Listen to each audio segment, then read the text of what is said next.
Peace, love, and blessings, fam. Now, yesterday we talked about what your definition of love is.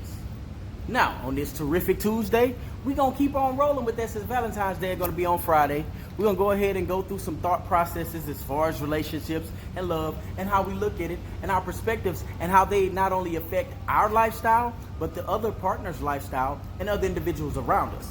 So, like I said, yesterday, the question was, what is your definition of love? Now, today's question, where did your definition of love come from?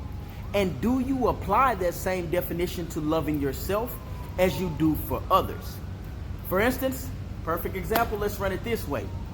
If you are the type of partner that expects your partner to be on time to everything, to be completely attentive to every word that you say, to stop everything at a moment's notice for you, do you apply that to yourself?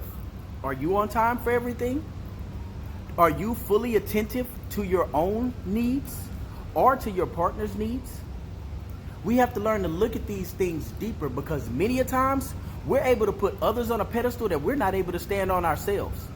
And then there tends to be a tendency of unspoken expectation.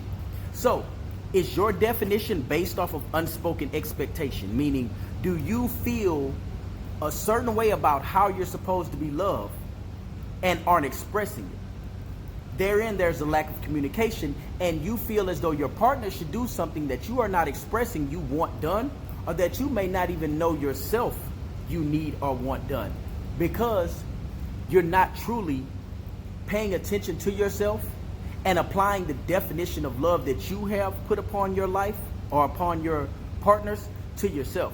Now, I asked where your definition of love came from, because many a times it's picked up through society. Most of it should come from the household, maybe the schools, friends you interact with. But in today's world, a lot of it comes from social media and this phone right here.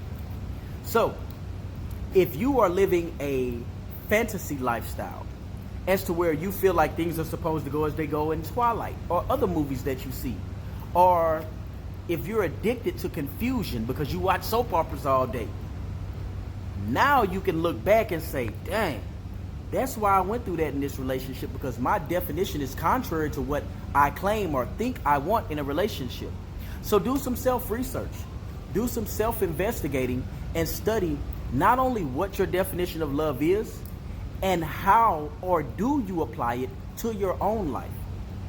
A relationship is supposed to be based on reciprocity, meaning I give, you give, not I take, I take, I take. Here's a little sprinkle, I take, I take. At that point in time, you are becoming a leech. You are literally draining your partner. And many of us, I don't think we realize that that is how we operate in relationships, because we place the sole responsibility on our well-being, physically, mentally, emotionally, and spiritually, on everything external, especially a partner. Now, a friend had proposed this. When you're out walking and you see a bed of roses or a bed of flowers or something you like, such as a tree, you allow it to be in its state and moment of beauty. You don't want to take it away from its natural environment, because once you take it home and it's out of its natural environment, it begins to wither. It begins to die. So you don't even consciously think many times to take that flower, because you already know the process that's going to play out. Why should life be any different? Why should relationships be any different? Allow your partner to be where they are and love them. And if that is truly your partner, and I will add, and it's not causing you stress or taking away from your growth, then ride with your partner. Understand your partner. Allow your partner to be in their garden, but foster their growth. Nurture them. Water them. Till the soil. Help them pull the weeds out. Don't do everything for them, because it's just like a bird coming out of the egg. If you help that bird out of the shell, it doesn't build up the lung capacity to survive. So Even though plants may get strangled out, in real life, that plant has to also be able to cultivate itself and reach up to the sun, reach up to love. So again, help your partner. Now, if you in a one-sided relationship where the partner is making you feel like they a flower and all they want to do is take your sunshine 24/7, to where you don't even have the time yourself to work or cultivate on yourself, then you might want to rethink that. As I said, it's based on reciprocity. So just as you are helping your flower grow, your partner should be treating you as a flower and helping you to grow as well. So think back on past relationships and understand if that was a part of the relationship.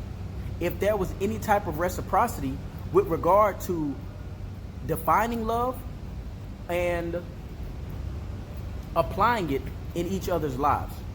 Because again, if you can't love yourself, then how can you love the next partner? So if you're not going to apply your definition to yourself, you can't expect the next individual to follow that same definition, especially if you're not speaking your definition. Individuals have different love languages as well. So I would also tell you to research love language. I'm not going to give you no more information on that because I actually want you to go look it up. Just look up the 5 love languages. And then there's tests that you can take to understand how you like being loved. Because if you are one that loves to receive gifts and your partner just wants quality time, you can't fill up their emotional bank with gifts because you're not fulfilling their need. You're then at that point fulfilling a selfish need to validate your want of approval. And again, many times we don't understand that we operate these ways. We have to be more cognitive. We have to be very cognitive when it comes to relationships, because what will take place many times is there's 4 personalities that are going on. You have who you really are, who you're pretending to be, who your partner really is, and who they're pretending to be. Now, at some point, there's going to become a clash because you're going to shed away who you're pretending to be. Unless you faked it till you make it that long that you have now directed your mindset into being that person, which some do. On the negative aspect, it's how a friend gets with somebody and you see them change everything about themselves to please this person. Now, from the other aspect of that, when you are pretending to be someone you are not, you're gonna clash. Because what happens is you start operating from a subconscious stance, and people are gonna say, man, when you start doing that? Your response? I always been like that. You just ain't been paying attention. This is always me. So think about some of these things I just told you. Again, what is your definition of love, and do you apply it to yourself? Do you love yourself as much as you claim to love the other individual? Because in truth, if you did, a lot of the things that we put up with, we wouldn't. And if you truly loved yourself enough, or to that magnitude, I apologize, to that magnitude, you would also understand that certain things your partner may be going through. Now, one of the deepest aspects of love is understanding. But in understanding an individual, that does not mean you have to accept or deal with any negativity, any mistreatment emotionally, physically, or spiritually. So remember that. Learn what your definition of love is, and if you apply it to yourself, and then do some research on where you got that definition from. Because if your life is chaotic, you've probably downloaded chaos, and now you apply that to relationships and call it love. Peace.